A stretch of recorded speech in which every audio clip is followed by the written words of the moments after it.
Saludo al señor ministro de Justicia, que ha estado muy atento a todos los temas de los que hemos estado hablando, la ley de sometimiento, por supuesto, la preocupación que estoy seguro él comparte de este tema del crecimiento de los cultivos de la hoja de coca y de la producción de la cocaína, de acuerdo a los últimos indicadores que hemos conocido. Señor ministro, gracias por atendernos. Buenos días. Muy buenos días, a su disposición. Gracias, ministro. Ayer, estamos en año electoral en Colombia y en año electoral en los Estados Unidos, así es de que este tema va a ser recurrente. Pero ayer un senador preguntó a Brian Nichols en el Departamento de Estado, en una audiencia, qué pasaba con la erradicación en Colombia. El señor Nichols dijo que la política de este gobierno era no erradicar, y que así iba a ser muy difícil combatir unas cifras que no quiero ni pensar cómo van a salir. Pero es una política de Estado, y es que la lucha contra las drogas, de la manera como se venía adelantando, no en el gobierno anterior, sino en los últimos 20 años, ha sido un fracaso. Ha sido un fracaso por una cantidad de variables. Y hay que enfrentarla de otra manera. La despenalización es un discurso fantástico en foros internacionales, pero eso no va a pasar. Ahorita escuchábamos a un senador hablar de la regularización, pero hay que aterrizar el problema, reconocer uno la enfermedad y atacarla. Ministro, ¿cuál es el plan? Es que las cifras son impresionantes. Venga, le cuento. Digamos que es cierto que en el mes de enero la erradicación tuvo unos números, inusitadamente bajos, cosa distinta ya en febrero, y eso tiene que ver con apropiaciones presupuestales y con el inicio de año, pero la cifra de final del año no va a ser erradicación cero. Efectivamente, el gobierno ha venido diseñando y sigue en ese propósito de diseñar una política de drogas que resuelva realmente esos problemas. Y en esa política de drogas, claro que sí hay erradicación de cultivos, pero no del modo como se ha hecho hasta ahora como la principal estrategia, que ciertamente es fallida. Yo no sé si en los datos que se ventilaron ayer se sepa que en los últimos 20 años el gobierno colombiano ha erradicado casi 1 millón de hectáreas, pese a lo cual el número de hectáreas ha seguido aumentando. Entonces, lo que estamos diseñando nosotros es una política, estrategia de priorización para ver qué se erradica primero, qué se va erradicando después y cómo vamos hacia sustitución voluntaria de cultivos para realmente resolver el problema de las drogas, dándole una solución a esos campesinos que no tienen otra alternativa que cultivar hoja de coca, de pasarse a otros cultivos, pero atacando de modo simultáneo la producción de cocaína, el lavado de activos, el gran tráfico de drogas. Esa política se ha venido diseñando, ya está bastante adelantada, no está terminada. O sea, cambiar una política de 40 años en 6 meses no es tan sencillo. Hay normas jurídicas que persisten, hay prácticas, hay atavismos que persisten, pero por supuesto que en la nueva política de drogas, que esperamos que sea mucho más exitosa en contra de los narcotraficantes y del lavado de activos y de la producción de cocaína, hay erradicación, solo que erradicación bien pensada. En eso estamos y, entiendo la impaciencia de algunos, y sobre todo si uno está aferrado a que hay que seguir haciendo lo mismo que se venía haciendo antes, pues efectivamente eso no está ocurriendo, pero estamos en el diseño de una política nueva que yo creo que a un plazo mediano va a producir unos resultados realmente beneficiosos para todos, especialmente porque puede disminuir el consumo, tanto aquí como en otros países del mundo, porque puede traernos paz, protección del medio ambiente, protección de la vida, y también traerá disminución del número de hectáreas cultivadas, pero con una estrategia más novedosa. Señor ministro, pero no es solamente el tema de la erradicación. El fiscal general también dice que se han reducido las cifras en materia de incautación de coca, de destrucción de laboratorios. ¿Ustedes tienen el mismo diagnóstico? ¿Esas cifras se han reducido durante este gobierno? No, digamos que si uno toma las cifras aisladas del mes de enero de este año puede hacer ese tipo de conclusiones, pero si toma el último año, o si toma enero y febrero de este año, o si toma periodos de tiempo más amplios, pues se da cuenta que que no ha habido allí que no se ha bajado la guardia, digamos, que no ha habido una inactividad en materia de persecución de las drogas. Ministro, pero volviendo a los Estados Unidos, usted pues ya nos ha contado, usted estuvo en Washington, de hecho, usted ha hablado con el gobierno del presidente Biden.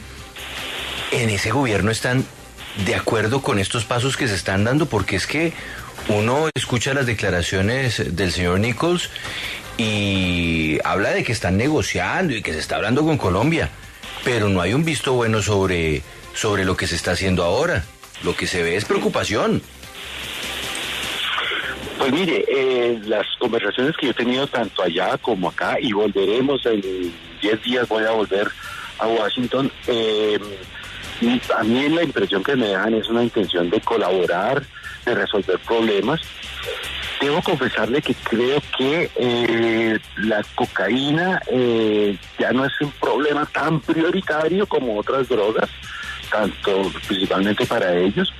Es cierto que toda política novedosa, todo giro, pues produce incertidumbre, produce pues ganas de conocer mejor y de proyectar resultados a corto plazo, pero en general estamos de acuerdo en lo que ellos han llamado, creo que acertadamente, una política holística, es decir, una política que no se enfoque solamente en erradicación de cultivos, sino en llevar Estado social de derecho a las poblaciones donde tradicionalmente se ha cultivado, en prevenir el consumo, en políticas de salud pública. En eso los Estados Unidos también han cambiado mucho respecto de épocas anteriores, y en esa beta hemos encontrado grandes coincidencias y por supuesto también asuntos en los que hay diferencias que se solventan de modo civilizado y desarrollado sin problemas hasta ahora. No tenemos que estar de acuerdo absolutamente en todo, pero nuestra relación es fluida, fraternal, de colaboración mutua, y no le veo riesgos, ni tampoco la veo planteada en términos de aprobación, desaprobación, sino en términos de ánimo de cooperación. Ministro, el apoyo que da Estados Unidos a Colombia va atado, por supuesto, a resultados. El año pasado, el 14 de julio, la Casa Blanca publicó el informe en donde mostraba que se había una disminución de 11.000 hectáreas y a la par estaba en el Congreso estadounidense el presupuesto que el presidente Biden había propuesto 462 millones y finalmente fue 487. Le hago esta referencia porque ante esta inquietud que tiene el Congreso estadounidense, ¿usted no cree que más bien este año se va a disminuir los recursos para Colombia ante la preocupación de que no se está haciendo nada en la erradicación? Pues no lo sé, lo que puedo decirle es que tanto la cifra que usted dice como en otros años, efectivamente hay una cifra que allí más o menos se ha mantenido, que usualmente el Congreso de la República la aumenta respecto de la propuesta inicial del gobierno, y que pues estamos diseñando una política que es completamente conocida por ellos, transparente, y con la que hay comunicación casi que cotidiana, diaria, entre el gobierno colombiano y el norteamericano, y pues ya veremos. No hacer futurismo es muy complicado, pero pues creo que el proyecto de presupuesto que pasó el presidente es semejante al de años anteriores. Ministro, con este mismo tema de las drogas, en lo que tiene que ver con el dinero producto del narcotráfico y los bienes, ¿cómo se va a monitorear cuánto dinero tienen estos grupos y cuántos bienes tienen? ¿Cuál va a ser el mecanismo? Porque con las FARC pasó que algunas personas estaban escondiendo este dinero que era para reparar a las víctimas. Bueno, mire, ahí precisamente necesitamos de una muy fuerte colaboración de sistemas internacionales de información, tanto de los que tienen los Estados Unidos como otros internacionales. Lo que está previsto en el proyecto de ley que radicamos ayer respecto de la entrega de bienes es que estas estructuras y las personas que las integran entregarán sus bienes completos, y para saber que sean completos pues vamos a verificar con nuestros sistemas de inteligencia, tanto el Servicio Nacional de Inteligencia como la Dirección de Inteligencia de la Policía Nacional, información que tiene Interpol, información sobre estos estos movimientos económicos ya hoy día son muchos electrónicos e internacionales, pero precisamente por eso creemos tener la capacidad suficiente para detectar esos movimientos económicos. Y además, pues la zanahoria y el garrote, el hecho de que oculten un bien, pues haría que estas personas perdieran los beneficios de ese proyecto de ley que radicamos ayer, proyecto de ley que, a mi modo de ver las cosas, es suficientemente generoso como para que estas personas lo tengan en cuenta, piensen en la posibilidad de, después de pagar una pena, tener una vida, un resto de vida con sus familias, sin la zozobra tanto de la captura, la persecución del Estado como la de las otras bandas. En fin, yo creo que es una buena apuesta, una buena propuesta del Estado colombiano. Veremos qué aprueba el Congreso, si tiene bien aprobarlo. Pero respecto a su pregunta concreta, existen mecanismos de verificación con los cuales creemos que tenemos suficientes herramientas para poder verificar que la entrega de bienes de estas personas sea completa. Ministro, qué pena volver al tema de los cultivos, pero es que yo, con lo que escuché ayer, quedé bastante preocupado. Ministro, el uso potencial, el uso industrial del cáñamo, su impacto en el medio ambiente, que es impacto positivo, ¿se ha pensado en el escenario hipotético de que haga parte de la sustitución de cultivos? El cáñamo es el cannabis con mucho CBD, poco THC, pero con una fibra que tiene muchos usos. ¿Eso es muy loco pensar en eso? No, para nada. Me parece que es una buena posibilidad. Efectivamente, digamos, en la sustitución de cultivos ilícitos por cultivos lícitos, ya el cultivo de cannabis para usos medicinales, para usos industriales, es lícito. Estamos tramitando, el Congreso está tramitando la posibilidad de permitir también el uso de cannabis y el cultivo, por tanto, para uso recreativo adulto. Entonces, sí, una buena posibilidad sería la de cultivo y producción de cáñamo. Eso también depende, digamos, de las propiedades de la región, de la vocación del territorio, si es de por allí actividades ganaderas o de otros cultivos. Y el gobierno está interesado especialmente en que esa sustitución de cultivos ojalá venga acompañada de proyectos agroindustriales, es decir, que no sea solamente cambiar un cultivo por otro y a cambio de la hoja de coca sacar el fruto del cacao sin ninguna elaboración, sino con alguna elaboración. Y si el cáñamo permite eso, pues sería una muy buena oportunidad. Ministro, me devuelvo nuevamente a la ley de sometimiento y es una pregunta muy concreta. ¿El gobierno está abriendo diálogos con el narcotráfico, sí o no? ¿Qué le dice a las otras autoridades judiciales que lo afirman? Pues mire, primero eso es asunto del Alto Comisionado de Paz, exclusivamente él es quien desarrolla acercamientos conducentes a su gestión y entrega, y por la información que me ha dado el Comisionado de Paz, hay algunos acercamientos con estructuras criminales de alto impacto. Allí puede haber gente que se dedica al narcotráfico, puede haber gente que se dedica a la minería ilegal, puede haber gente que se dedica a otros patrones criminales, pero efectivamente se trata de estructuras criminales que tienen finalidad criminal, es decir, que no tienen finalidad política. Por eso hay tantas previsiones, lo sé, y hay que andar allí con pies de plomo, pero es que, mire, el asunto es que esas economías ilegales son el combustible del conflicto armado. Entonces, si no atacamos ahí, pues nos está quedando incompleta la paz. Entonces, por eso hay esos acercamientos. Ahora, negociaciones individuales no hay. Precisamente el proyecto de ley lo que traslada es una plataforma jurídica para unas condiciones de entrega y de sometimiento a la justicia colectivas de las estructuras. Y las personas que forman esas estructuras, pues ya saben ahí, ya tienen en el proyecto de ley la propuesta del Estado. Es una propuesta penal bastante benigna, a mi modo de ver las cosas, que yo creo que debe resultarles interesante, y que son las reglas de juego que les proponemos. Eso es.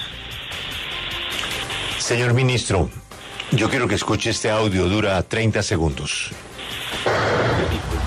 Yo quiero decirlo con mucha claridad. Yo como fiscal general no voy a dejar que pase esa norma. ¿Cómo así que la oficina del Alto Comisionado para la Paz o el Alto Comisionado para la Paz tiene o se obliga dentro del proyecto la Fiscalía a entregarle toda la información judicial, expedientes, indagaciones, todo en el marco del acercamiento que él está haciendo. ¿Dónde quedó la separación de poderes? Quiero recordarle al gobierno nacional que el fiscal general hace parte de la rama judicial del poder público. Subalterno del Ejecutivo no soy. Señor ministro, en esta afirmación, ¿usted está de acuerdo o en desacuerdo con el fiscal? Venga, le cuento. El fiscal general hizo 9 observaciones, él las llamó objeciones, al texto original del proyecto de ley. En ese texto original del proyecto de ley estaba esa misma posible disposición, esa misma norma de que la Fiscalía compartirá la información con la Oficina del Alto Comisionado. Y tanto en esas 9 objeciones como en sus intervenciones o las intervenciones de la Fiscalía en el Consejo Nacional de Política Criminal, nunca se refirió a eso. Eso es de ayer. Entonces, esa norma pues está en el proyecto original y en el de ayer. Ahora, ¿cuál es el sentido de la norma? Piense usted que hay unos acercamientos con una estructura. Esa estructura ha enlistado pues un rosario de delitos que han hecho los angelitos respectivos. Y en la Oficina del Alto Comisionado de la Paz, pues para determinar los patrones criminales, para determinar también si hay colados o no hay colados, pues bien le serviría también tener la información que tiene la Fiscalía, que en últimas es información del Estado colombiano, sobre esas personas, cotejar si están diciendo la verdad, si no están diciendo la verdad. Ese es el sentido de la norma. No es que el Alto Comisionado de la Paz vaya a asumir las competencias de la Fiscalía, ni nada por el estilo, simplemente compartir la información. Si eso presenta algún problema para la Fiscalía, pues en el debate parlamentario se puede mencionar, pero a mí sí, digamos, me llamó la atención que de las objeciones que había hecho la Fiscalía al proyecto de ley, esa no estaba, y no sé, y por eso no se había reparado de que pudiera ser inconveniente una norma que a mí realmente me parece que tiene sentido. Eso no quiere decir que el fiscal forme parte del Ejecutivo ni del Legislativo, eso no es. De todas maneras, pues será la ley la que lo diga, la ley la que establezca una obligación tanto para o una posibilidad de cooperación tanto para la Fiscalía como para el gobierno, y si el Congreso de la República considera que la norma no debe mantenerse, pues se retirará. Yo no le veo a eso el hierro que parece deducirse de las palabras del fiscal, pero sí anoto que pues es una observación nueva que no formó parte de la discusión de las últimas 2 semanas. Ministro, el fiscal ha denunciado que hay micos en el proyecto de ley de humanización carcelaria por beneficios que supuestamente les van a entregar a los narcotraficantes. También lo llama como amnistías y dice que esto es privilegios para ellos. Pero también en el proyecto de ley de sometimiento dice que sus 9 reparos no fueron tenidos en cuenta y que le preocupa específicamente en lo que se refiere al principio de oportunidad que se pretende otorgar a través de un indulto con el tema del concierto para delinquir agravado. ¿Qué hay que responderle al fiscal? Porque él ha sido enfático en decir, ministro, que va a ir al Congreso de la República y que va a defender el Código Penal. No, pues por supuesto, bienvenido al Congreso de la República, pero quiero decirle una cosa. Entre las 9 observaciones que había pasado el fiscal estaba la de excluir del principio de oportunidad el concierto para delinquir agravado por razón de delitos de lesa humanidad, genocidio. Y textualmente, tal como la observación él la hizo, la incluimos, es el parágrafo 2 del artículo 16. No habrá principio de oportunidad para el concierto para delinquir agravado por razones de delitos contra el derecho internacional. Tal cual él lo dijo, así quedó. Entonces, de nuevo, me sorprende que considere que no se incluyó cuando se incluyó en los términos exactos de sus objeciones que las presentó al Consejo de Política Criminal y que también las había presentado previamente a la opinión pública. Es posible que haya advertido algo nuevo, pero de las advertencias que había hecho con anterioridad, esa está completamente acogida. En cuanto al otro proyecto de ley, el de humanización de la política penitenciaria, pues creo que es una previsión, digamos que pues, tal vez también las palabras suenan más duras que el contenido.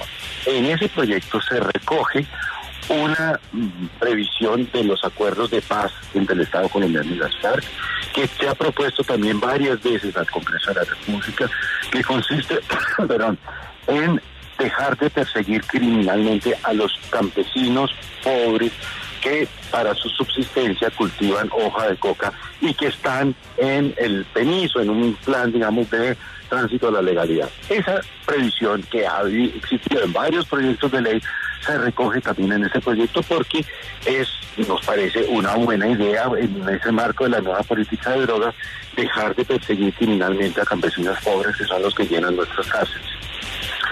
De ahí a que eso sea una amnistía de narcos, realmente hay que hacer un esfuerzo imaginativo importante. Pero en el debate en el Parlamento, en el que estuvo, en una audiencia, en el que estaba el señor fiscal general, en el que estaba presente yo, él manifestó que estaba de acuerdo con esa norma, pero que veía que ahí podía haber algún riesgo de que se colara. Y yo le propuse, pues, hagamos una redacción que a usted lo deje tranquilo y que a nosotros nos permita mantener esa idea, y consideramos ahí que haciendo un retoque a la redacción les quedaba tranquilo. Entonces, creo que eso es una discusión ya superada.